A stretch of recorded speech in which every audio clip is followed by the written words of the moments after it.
अस्सलाम वालेकुम बेटा, ये आप लोग का साइकोलॉजी का लास्ट जो है वो पेपर है।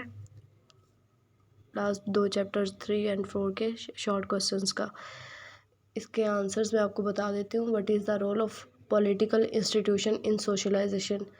चैप्टर नंबर 3 में सोशलाइजेशन पूरा डिटेल लॉन्ग दिया हुआ है। उसमें एलिमेंट्स ऑफ सोशलाइजेशन दिए हुए हैं, जिसमें एक पॉलिटिकल इंस्टीट्यूशन भी है। तो आपने इसमें वो लिखना है कि हमारी समाजियत में सियासी इदारे क्या काम करते हैं। उसके बाद है डिफ़ाइन एटीट्यूड, रवैये की तारीफ़ लिखें। आपने इसमें एटीट्यूड की डेफिनेशन लिखनी है बाय किसी भी ऑथर की।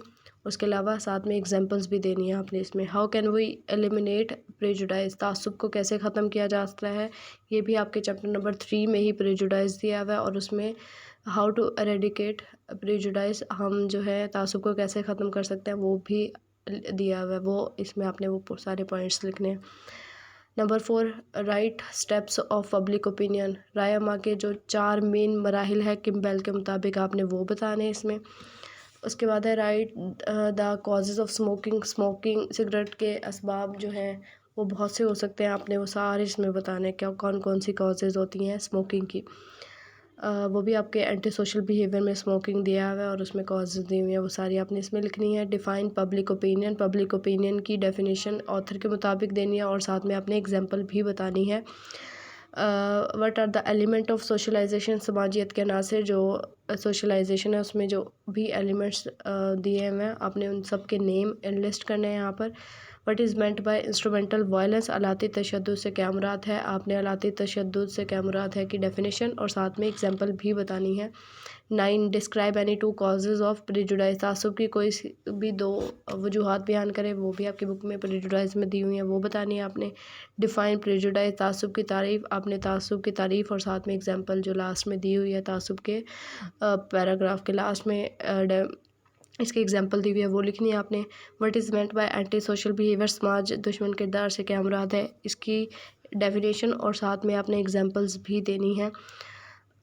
Explain Bogardus scale of social distance, Bogardus के माशरती कुर्बोबाद के पैमाने की वजाहत करें। ये भी आपके एटीट्यूड को मैयर करने के लिए बोगार्डस स्केल हम इस्तेमाल करते हैं, आपने वो इसमें बताना है। व्हाट इज़ थर्स्टोन रेटिंग स्केल, थर्स्टोन का शरई पैमाना क्या है, थर्स्टोन भी एटीट्यूड मेजरमेंट में दिया हुआ है, वो आपने लिखना है। What is meant by counselling, मुशावरत से क्या मुराद है, मुशावरत की कोई भी एक जनरल डेफिनेशन और किसी ऑथर के मुताबिक एक डेफिनेशन आपने बतानी है। चैप्टर नंबर 4 के स्टार्ट में काउंसलिंग की डेफिनेशंस दी हुई हैं का। उसके बाद है elaborate some qualities of a good leader, अच्छे कायद की चंद खसूसियात बताएं। चैप्टर नंबर 3 का सबसे लास्ट जो टॉपिक है वो लीडरशिप है, उसी के अंदर बताएंगे qualities of a good leader. 16, give the reference of a हदीस अबाउट गाइडेंस एंड काउंसलिंग, रहनुमाई और मुशावरत के हवाले से किसी एक हदीस का हवाला बताएं। गाइडेंस एंड काउंसलिंग की डेफिनेशंस के बाद आपका कुरानी आयात से रिलेटेड जो है वो बताया हुआ है, आपने वहाँ से कोई भी जो है 1 या 2 हदीस उठा कर यहाँ पे लिखनी है, जो भी आपको आसान लगे। What is meant bye educational guidance, रहनुमाई से तालीमी रहनुमाई से क्या मुराद है, आपने जो है इसमें चैप्टर नंबर 4 में एजुकेशनल गाइडेंस पूरा टॉपिक दिया हुआ है, आपने इसमें डेफिनेशन और साथ में एग्जांपल्स भी देनी है। What is meant bye vocational guidance, पेशा वराना रहनुमाई से क्या मुराद है, ये भी आपका पूरा एक टॉपिक दिया हुआ है, इसमें भी आपने एग्जांपल के साथ इसे एक्सप्लेन करना है। एक्सप्लेन सुपर ईगो, फोकल अना की वजाहत करें। साइको एनालिसिस में ईड ईगो सुपर ईगो दिया हुआ है, सुपर ईगो आपने इसमें लिखनी है और उसे अच्छे से एक्सप्लेन करना है। What are the irrational ideas according to Albert Ellis, Albert Ellis के मुताबिक या उनके नज़दीक गैर अक्ली इकाई से क्या मुराद है, तो 11 जो है इरेशनल आइडियाज़ दिए हैं, आपने उनमें से कोई भी जो है वो 5 से 6 इरेशनल आइडियाज़ आप लिख सकते हो। What is meant by dream analysis and psycho analysis, तहलील नफ्सी में ख्वाबों के तज़्ज़िये से क्या मुराद है, ये टेक्निक दी हुई है साइको एनालिसिस में, ड्रीम एनालिसिस वो आपने इसमें लिखनी है। When does transference occur in psycho analysis, ये भी टेक्निक ही है साइको एनालिसिस, ये भी आपकी बुक में दी हुई है, ये आपने लिखनी है। What is meant by C in ABCD model, ABC model दिया हुआ है अल्बर्ट एलिस का आपकी चैप्टर नंबर 4 में, तो उससे सी से क्या मुराद है, ए मतलब एक्टिवेटिंग इवेंट, बी से बिलीफ, सी से कॉन्सिक्वेंसेस। तो आपने कॉन्सिक्वेंसेस को सही से एक्सप्लेन करना है विद एग्जांपल के साथ आपने बताना है। What is meant by analysis of resistance in psychoanalysis.